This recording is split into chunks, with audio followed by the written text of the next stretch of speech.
यकीन नहीं आ रहा कि वो यहाँ रुकने पर राजी हो गई है जानान। पहली बार वो मेरी बेटी के तौर पर एक ही छत के नीचे मेरे साथ रहेगी। ये तो बहुत अच्छा हो गया सादिया। सच कहूँ तो मुझे यकीन नहीं था कि इस चीज के लिए वो मान जाएगी। मैं जितना इसरार कर रही थी उतनी ही जिद पकड़ रही थी वो। अब मैं उस पर कभी जोर नहीं डालूंगी, वो जैसे चाहे जिंदगी गुजार सकती है। मुझे भी ऐसा ही लगता है सादिया। और तुम देखना, ये नसरीन से तंग आकर ये जॉब भी छोड़ देगी और फिर कोई और जॉब दिला देंगे हम इसको। इंशाल्लाह।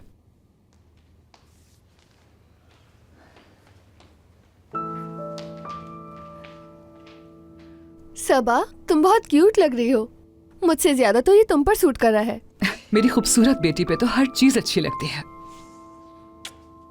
आ जाओ। मुझे घर चले जाना चाहिए था ताकि आप परेशान ना होती। ऐसी बातें मत करो सबा, वैसे ही बहुत देर हो चुकी है, मैं तुम्हें जाने नहीं दे सकती। आ जाओ हमारे साथ। असल में मैं चली जाती, लेकिन मुझे डर था कि हुसैन रास्ते में ना आ जाए। देखो आज कितना अच्छा लग रहा है ना, हम तीनों एक साथ हैं।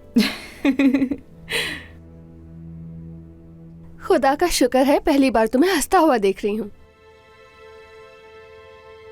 सबा जान, तुम्हारा रूम मैंने रेडी कर दिया है, तुम जब चाहो वहां जाके सो सकती हो। नहीं नहीं, मैं यहाँ सोफे पर सो जाऊंगी। अरे यहाँ पर बहुत सारे रूम्स खाली हैं, तुम सोफे पर क्यों सोगी?